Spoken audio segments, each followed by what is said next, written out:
So uncivilized.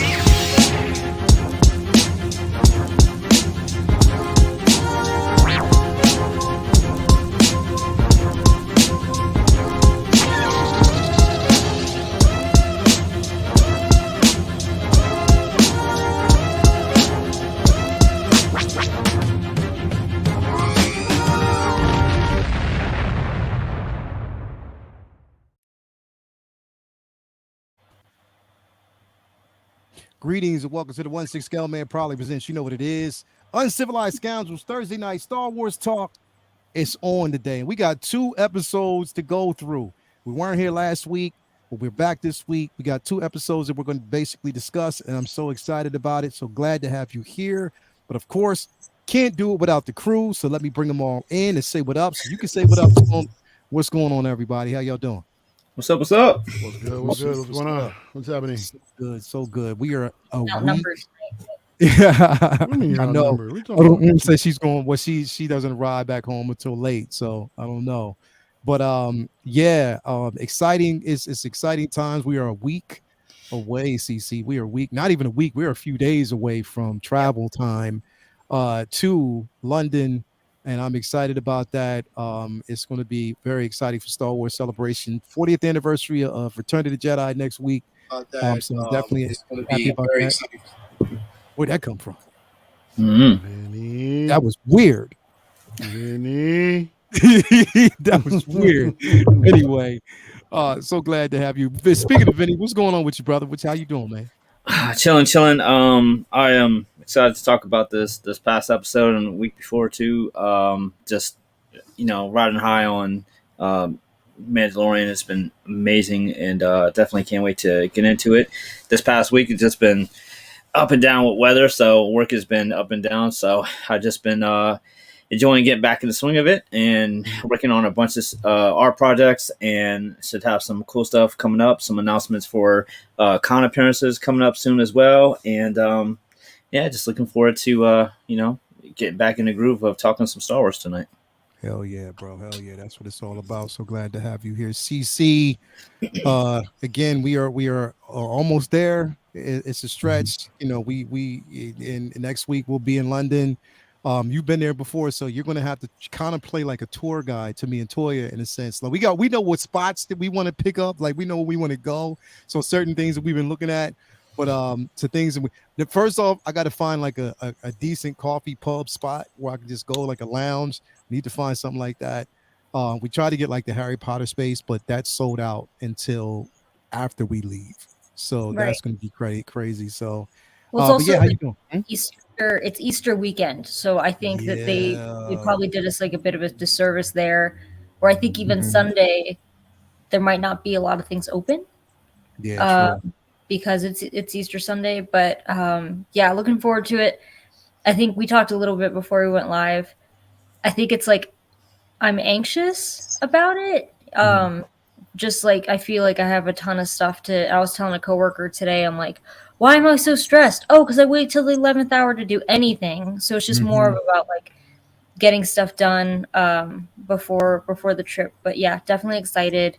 The 11 months crept up fast. I'm telling you. And I heard the rumor is they're probably not going to have one next year. And honestly, yeah, I'd be okay with that. What it is. They said it won't be one next year. There's going to be 2 years out now, but we just don't know where it's going to be.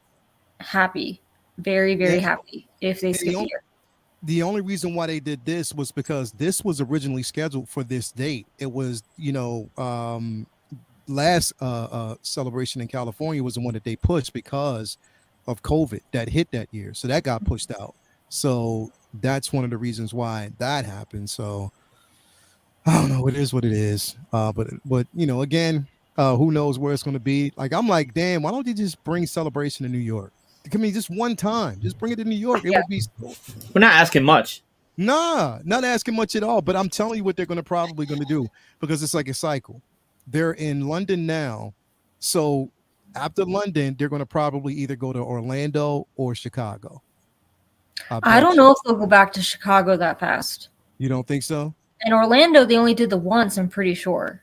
Yeah, No, they did Orlando a couple times. they Did they? They did. Yeah, they also did Indianapolis, if I remember correctly, as well. Mm.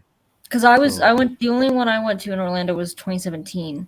Mm-hmm. Uh, Same I think one. they've done it before. Same That. one. Yeah, that's right. You got like pneumonia. Yeah, I got pneumonia there. Yeah.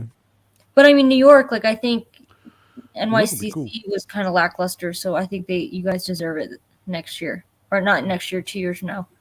Yeah, man. Like they need like Jacob Javits Center is just as big. Like it's huge in there. So I mean, they can actually do it there, and it wouldn't be a problem. What's up with the break for next year? Because that's originally the way they were going to do it anyway. Every other year? Mm-hmm. That's what they were planning on doing. The reason why it came this year, again, COVID, and they already had this one scheduled for London. They just didn't tell everybody until after celebration last year. Like I'm like, that damn, was crazy. Like they That was scheduled quick. London way too soon, man. Not even a year's notice, bro. Nah, bro, That was it was crazy. way too soon. And the thing is, we were because remember, CC, like when they said it, like automatically everybody was in the chat, like, okay, who's going and who's going to schedule what. And that's when I went in automatically and scheduled the hotel right then and there. I was like, let me just book it because it might be cheaper to do it now because I know everybody's going to probably do it. But, not even knowing if we were going to go or how we were going to get the tickets and stuff like that. Yeah. But when they said London, I knew Toya was going to want to go. She was like, yeah, we're going to do all we can to go to London. So I was like, all right, cool. Honestly, if it wasn't London, I probably wouldn't have done it. But that's like my favorite city that I've ever been to. So, and they used to alternate where they would do one in Europe and then one in the United States and go back and forth. I don't know. I mean, I think that guarantees the next one's going to be in the United States at least. Yeah. So we'll. Look, after this, I'm so glad they are skipping a year though, because literally, like, it's way too much, man. Like, surviving this one is just gonna be like crazy, like literally. So we'll see how it's gonna go. But anyway, Cece, thank you for being here as always. And last but not least, El Professor himself, Mario. This guy. Where did they get that from, bro? We left that over there, man. We Where left did that they over get there that in from? J Street. I don't even know where the Mario came from. I think Ty was saying something, and he somehow brought it up. I think he's still butthurt when you call him uncanny flex. So then he took it out on me, calling me Mario. Like, you motherfucker, you. But anyway, what's going on, y'all? What's happening, man? No, man, you know what it is. It's that Star Wars talk. And again, like 2 episodes here tonight. 2 episodes that I thoroughly enjoyed. Like I really did. I have to say it. This last episode was like, yo, chef's kiss to me because it was just everything that I wanted. Like everything that I wanted to be, they gave it to me. So I was definitely happy about that. Who directed this episode? Bryce Dallas Howard? Wait, Did she? no, maybe I think I made that up. I think it might be Favreau did this one.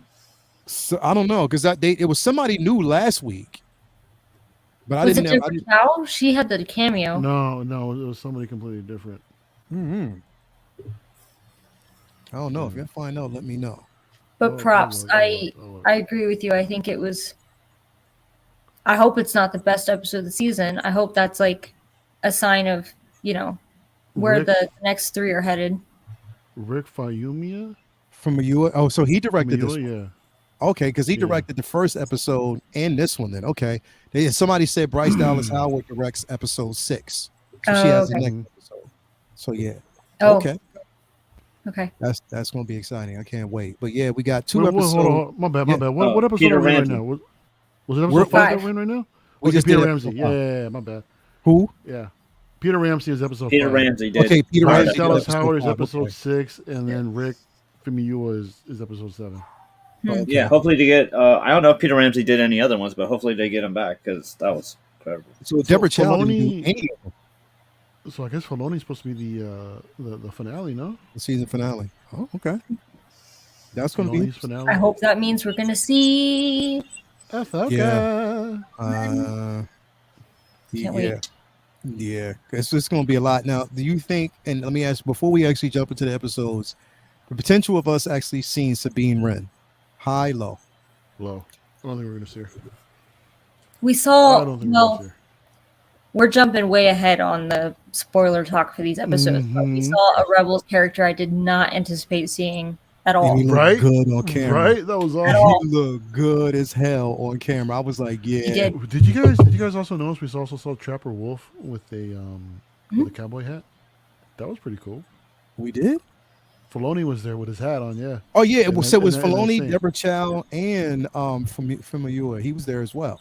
Because he was sitting in front of Deborah Chow talking. So they were all there. Okay, yeah, they're all Oh, that's there. dope. Super Yeah. dope. So I'm glad to hear that, man. But yeah, let's jump in to last week's episode because again, a lot to talk about with that one, especially with the cameos that we actually got with that. So I'm definitely excited. But before we do that, I'm actually address the chat real quick and see what we got going on out there and who's out there with us. We got Islamic in the building. Thank you for being here. We got Old Skywalker in the building. Thank you for being here. AJ Agrusa. Tobar is in the building. Uncle Keith. What's up? That Nothing. thumbnail, CC's man. That thumbnail is too funny. Oh, the thumbnail, yeah. AJ Agrusa is in the building. Thank you for being here. I know. I saw that shit. It's yo. I'm like, see, only CC. Louis Lubiz, Iron King is in the building. Rockamon Chris is here. Thank you for being here, brother. Who else we got? Charlie the Unicorn is in the building. Thank you for being here. Ope Skywalker.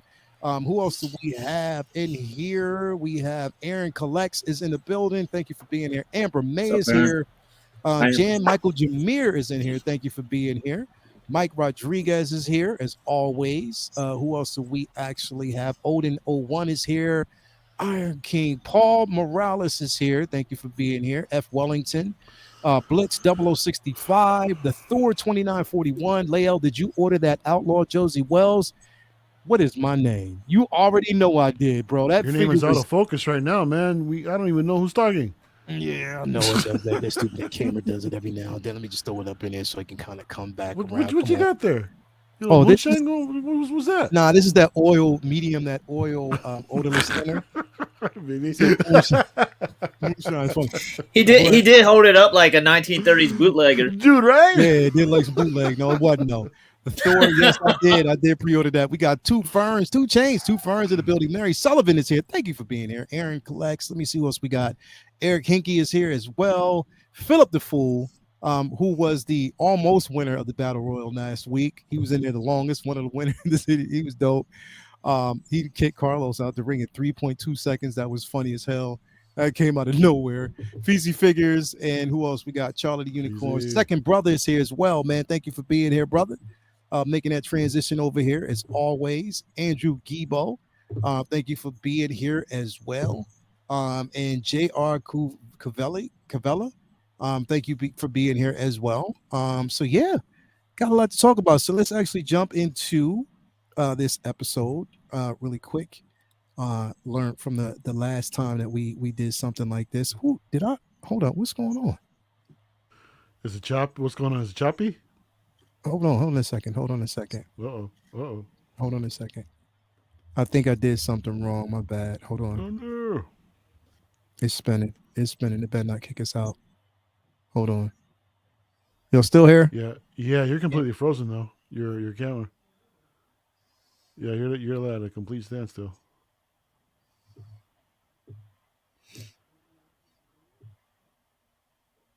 Reboot the show.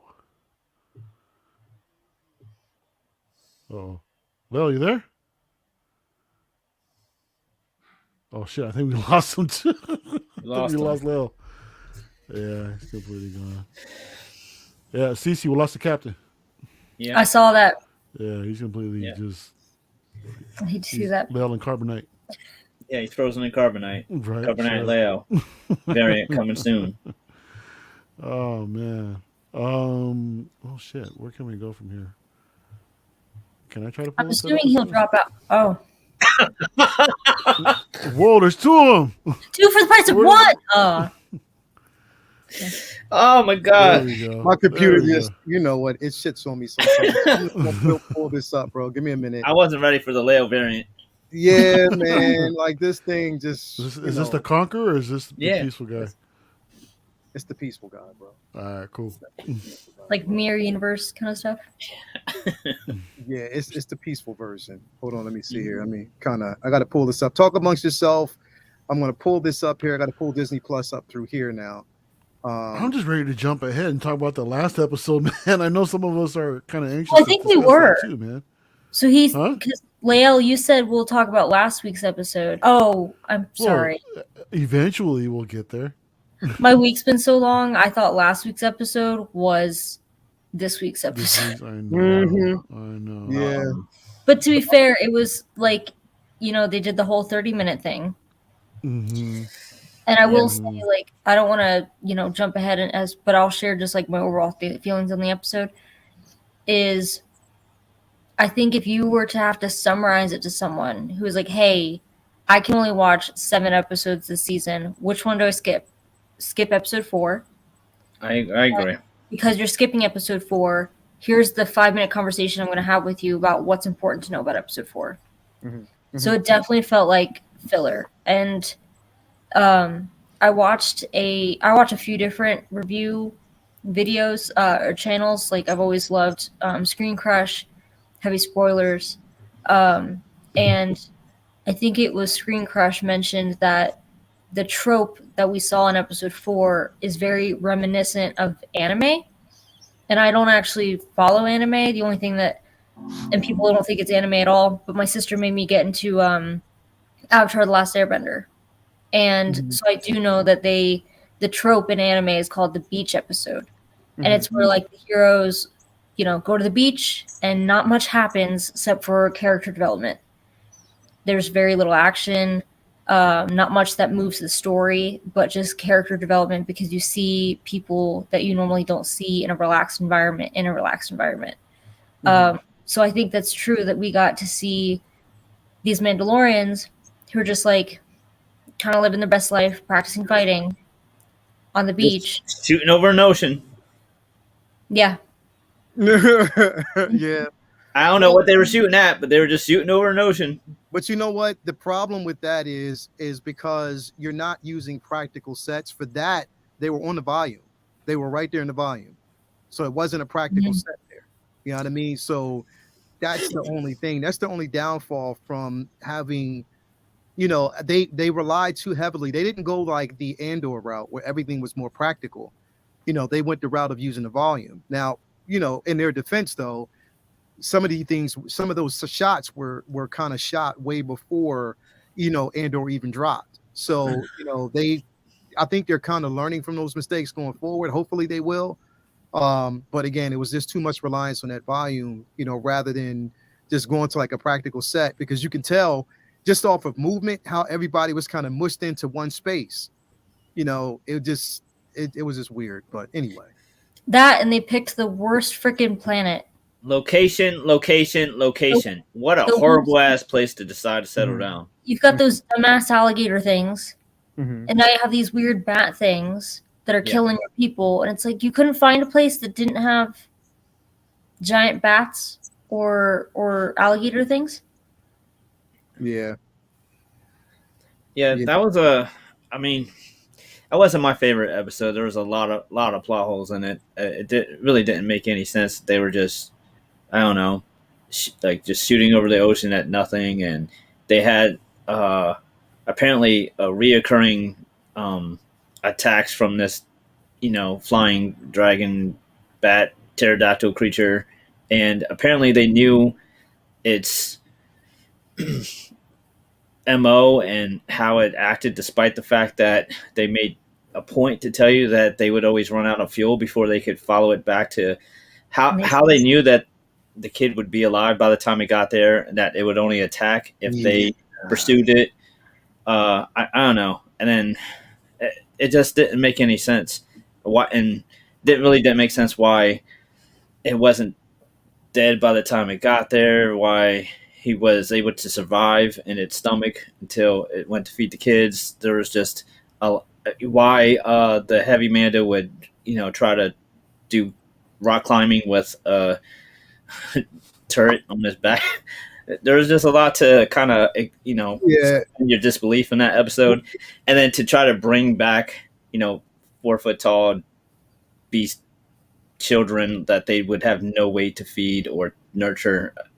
You're going too far. You're going too far. What the hell, bro? It was a lot, man. It was a lot. Yeah, I'm I sorry. know.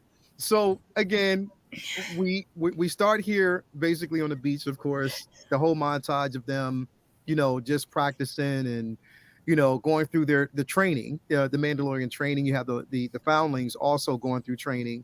In this episode, we got a chance to see Grogu for the first time diving into the trials and learning and going through the tests and trials of a Mandalorian. That scene to me was the scene that was a bit kind of like iffy to me. Yeah. I don't know. He cheated. The motherfucker cheated because the other kid only got to shoot one time at a time, and he got to shoot 3 shots at once. They didn't limit that. They said that there's no rules as to like who falls first and how, like, what if you have to wait to fire all 3 of your shots. I will say, of this scene, I think my favorite part was just honestly seeing all the different types of armor and how they're painted. I think as like a cosplayer, like I think Matt even said, like a cosplayer dream to see and be inspired by how different all of the Mandalorian armor looks. That's the only like positive takeaway I took from this scene, honestly. Yeah, just seeing them. But the thing is, it was like just from a directorial standpoint, and then also watching the scene, you can tell that. I mean, because if you're on an actual practical set, you're not going to be that close together. You know what I mean? It just seemed like they were really squished in one room. You know what I mean? There was no spacing, and that's what that opening montage kind of threw me off, because I'm like, even though it was dope to basically see them there, all, just going through it and practicing and, training, like the whole training option was dope. It was just, everything just felt too close. And then going into like the Grogu scene, it was just like, I would rather you just leave that up to my imagination and me not have to see that, because just seeing a practical puppet flip over, I mean, that becomes like humorous at that point. But don't get me wrong, even in saying that, I still enjoyed it. Like, I'm still enjoying the episode as it goes. You know what I mean? Mario, what did you think, man? I think it was as bad as all that. I mean, I understand what you guys are. I think that's a little bit. Sounds like nitpicking, in my opinion, man. But I understand what you guys are talking about. It was just an opening scene, dude. It was just whatever. I mean, you want us to suspend disbelief, bro? It's Star Wars. I mean, you got to check in at the door. No, I get that already. You know what I mean? So I get that. But yeah, I mean, to CC's point, with all the different. What's up, Vinny? You all right? Bro, go ahead. Look, I'll agree with you too with the whole puppet thing, man. Yeah, it's definitely silly, but I mean they need to develop his character somehow into getting his armor. Yeah. So they got. I mean, they've implemented. We've seen it when he was training with Luke, where it didn't look as bad, as far as him flipping around and all that, right? But the transition from practical to CGI, wasn't really, that bad. But in here, it just looked insanely horrible. And then, the kid deserved to lose if he's just going to sit there and watch this slow-ass baby flip over him as slow as he did and not shoot at him, you know what I mean? So that kid's reaction was like, the timing was like completely off. So he had enough time to look at him and go pop, pop, pop, pop, or just keep shooting at him while he was jumping over him to get that. But whatever. I know we're building up, Grogu's little story here. Yeah. This and that. I mean, no, go ahead. I was gonna say, as far as the location is concerned, Beskar Kid mentioned in the chat that, I mean, it's less secluded to where no one would really think about finding them there. Makes sense. So that completely makes sense. I mean, makes sense. Where are you gonna go where you're not gonna have some sort of dangerous creatures, within your midst, So, but before they were living in sewers, where at least they could like go up to a city and do whatever they had to do to get resources. But like, how are they eating? How are they? Yeah. Where are they drinking? Like, they're in the middle of a desert with nothing nearby. It's really odd. I want to know is how are they reproducing with their masks on, with their helmets on? That's what. Was that kid like a foundling or like biologically his? Well, Well, okay, we don't. I would They never assume that really it's explained it. biological. They- Is it's that what they I explain? didn't know if I missed it. I didn't know if I missed that part. It was never really explained. So that All right. portion of it wasn't fleshed out of whether or not biologically it was his kid. It could have been a foundling that, he just, Right. called That he his son. adopted. Right. He adopted and said it was basically his son. So we don't know Yeah, I never if thought there about are that. rules against like reproduction and stuff like that, in the Mandalorian, like if you have to be celibate the entire time. I don't know. Mhm. There might, I don't know if there's rules with that. It just hasn't really been mentioned. Even though, like, to me, and it's just me, it feels like there's some built up chemistry between Bo-Katan and Den. It just feels like it's going to be. I'm like, I don't know. But sort of, not saying it will. It just says sort of hints here and there. Just her interest in on top of that, like she's sort of like playing that nurturing motherly role to Grogu. You know what I mean? Trying to walk him through certain things and make him understand as well. So she's having her time with him just as much. So it's just interesting to see that growth. I'm not saying that there is, but it just seems like there's like there. Not saying that they're going to explore it at all. Never saying that. I'm just saying it just feels like it could be like a kinship or a friendship or a close friendship or something like that between the both of them. But yeah, we go through this particular scene here, and of course Grogu wins, the kid loses, and the kid gets swept, getting swept away by this giant prehistoric pterodactyl thing, which again, when we look at it, it's like, okay, cool, it's understandable them, to him trying to, fly and retrieve the foundling, them now saying that they can't catch up to it. But you know what, it sort of makes sense because we never really necessarily seen, in any type of film. Well, I don't know, because if we're not counting Clone Wars, especially like what we saw from season 7, you know what I mean? The attack on, and when they were trying to basically take back Mandalore for what it was, they were trying to actually capture Maul. There was a lot of flying going on there, and there was no gas. They weren't running out of gas. You know what I mean? There was no fuel. Yeah. You know what I mean? Yeah, so yeah. Here, when you're talking about it, it's like they're saying that they always run out of fuel at a certain point. And I'm like, well, how do you, I don't know. Like, how do they refuel? I don't see your sheets. Yes, suspend disbelief, any. And so can you answer this question for me? Mm-hmm.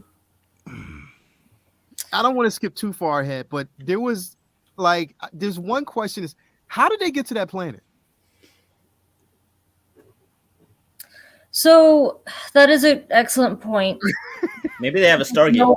Because no one has a ship. The only thing I could think of is that they used a ship that then crashed or was destroyed, or they literally dismantled it. Yeah. And like hid it somewhere, if that makes sense. Like I'm getting flashbacks to a scene from Rebels where I think Sabine Wren and was it Ezra were in a TIE Defender, and they end up crashing it. I think they land it in a desert, and then they take out its like hyperdrive, and they stash the hyperdrive somewhere else. I think it was so that if they were discovered, they still had the hyperdrive to like get off planet or something like that. Because there's no way they'd be able to. Also, I thought it was interesting, and I guess this makes sense because I forgot how much of a rite of passage it was to have a jetpack. Where like Mando didn't have one from the start. I don't believe so. No, Give me one of those. Yeah, so like in here at least it makes sense that hey, not everyone also has a jetpack to be able to like go out and rescue the kid. Yeah. And maybe, and to your point, maybe they did actually have a ship that they dismantled and destroyed, so it's untraceable. You know what I mean? They're Because just dropped off.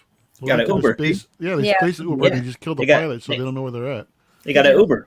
I don't know. It's they got off world somehow, and they found a place to be, which is cool. You know what I mean? But in any case, this episode again, they run out of fuel, but then it was a beautiful shot at the end, in the beginning of this, with Bo-Katan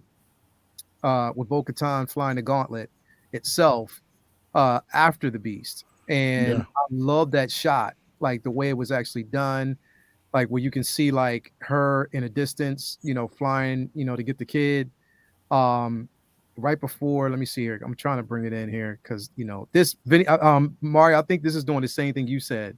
It like from behind the scenes, you can't really see what's going on. Yeah, or flickers, and you really can't see. Yeah, that's what it's doing to me, man.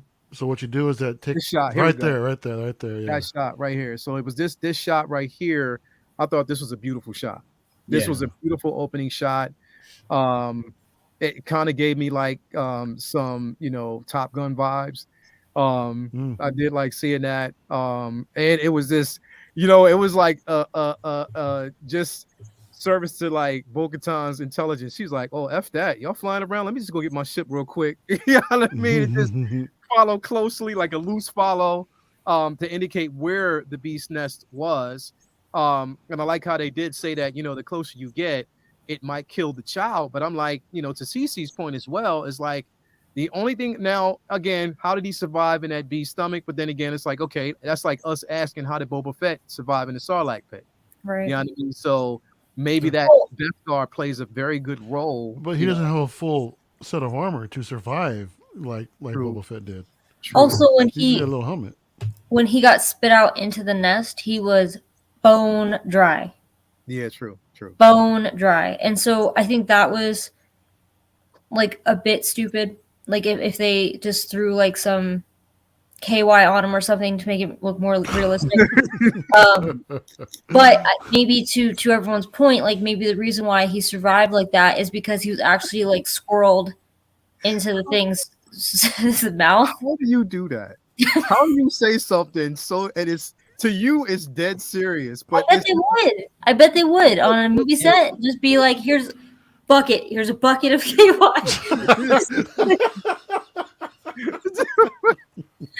They're the ones keeping that industry alive. I swear. Like it's just, so. Oh man. I really think but even if it was like just squirreled away in the bat thing's mouth, like it would still be gross.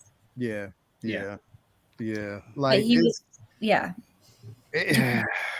Yeah, but I mean this opening montage was definitely good. Then we get the plan, where they're back and of course Bo-Katan is actually helping to organize a search party, letting them know where the nest is and their strategy at actually going to retrieve the foundling before he dies. I love this scene because what I love about it, like, to your point, and Mario, when I'm looking at this, I'm looking at this scene right here. I still you know what? And Beskar Kids, his punk ass is out there too, bro.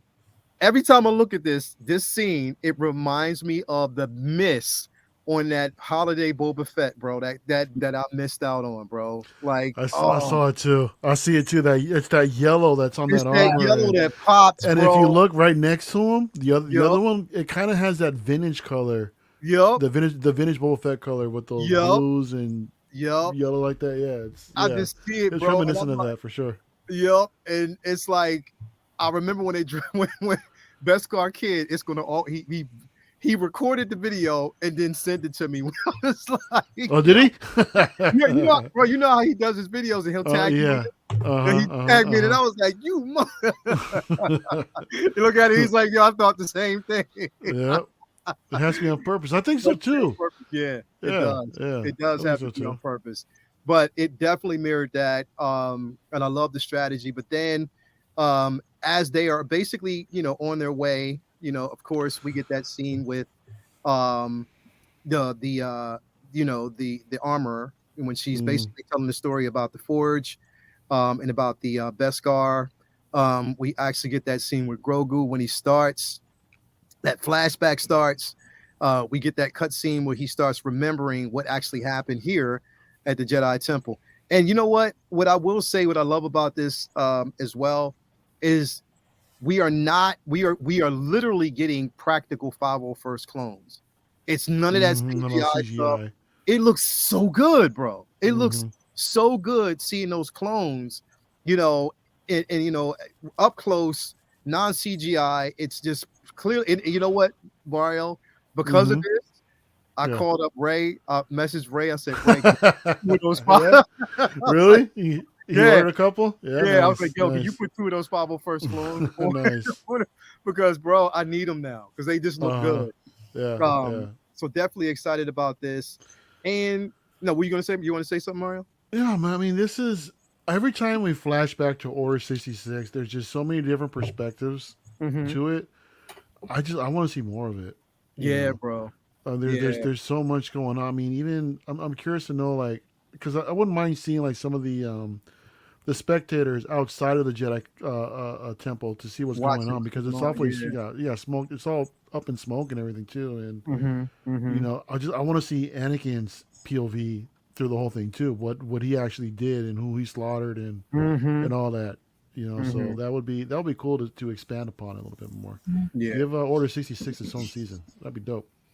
Yeah, definitely, man. So again, we see they make references here when they're trying to get him to the elevator, and they actually said, now I caught it and I was like, wait a minute, because they actually said Kelleran. Like, did they actually said his name? They called And him I by was like, name. huh? They actually called him by name. Yeah, they said we got to get him to Kelleran. They actually said it. Okay. You know So what I it's mean? funny you say that because, and I mean, I guess I'm referencing something that happens a few scenes from now, but one of the review videos I watched, they were like, it was definitely planned that someone sympathetic to the Jedi were like, meet us at this spot and we'll get as many as you can gather out of this. Mm-hmm. So I think that makes sense.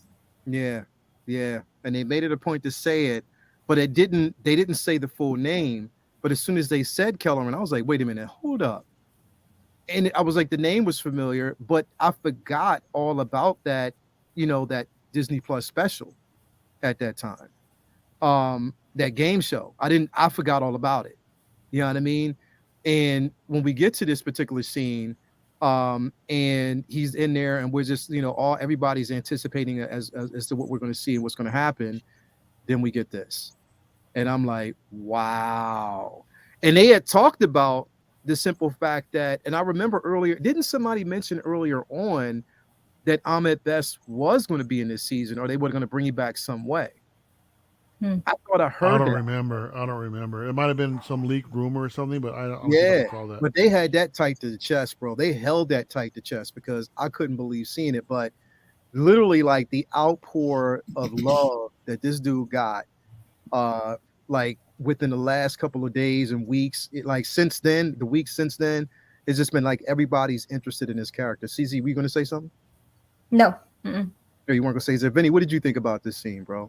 I thought it was cool. Like we, since the beginning of the show, we've wondered, what was the situation surrounding how Grogu, escaped from the temple, if he even was at the temple during Order 66, and I thought it was definitely, cool that they showed who it was and that they didn't make it somebody that, was one of the people that were names that were thrown around in the beginning. I'm glad it wasn't like Mace or Yeah. or like Ezra or something crazy like that. I'm glad they made it. Was this a Jedi from any of the books or canon? Because I didn't know of that Jedi's So name. they did a game. It was a game show that they actually did, and Ahmed Best played Kelleran Beck in that for the game show. It was Okay, basically a learning thing for like the kids and stuff like that. gotcha. Yeah, And I thought it was really cool. Like we, obviously it's a shame that the the other kids weren't in the I guess the suite that Grogu was in to have been rescued, and the other kids got the Anakin entrance instead of the Kellen entrance. I'm sure they would have preferred to see that person come through the door, but it's almost like Grogu was like a high value target or student. Like he had connections. Like maybe he does have some relation to Yoda, where they're like, "Oh, this we got to get the the president's son out," that type of thing. So I feel like maybe that's why he was he made it and the other ones didn't. But I also like the I like the fact that the Jedi that were getting slaughtered in this scene.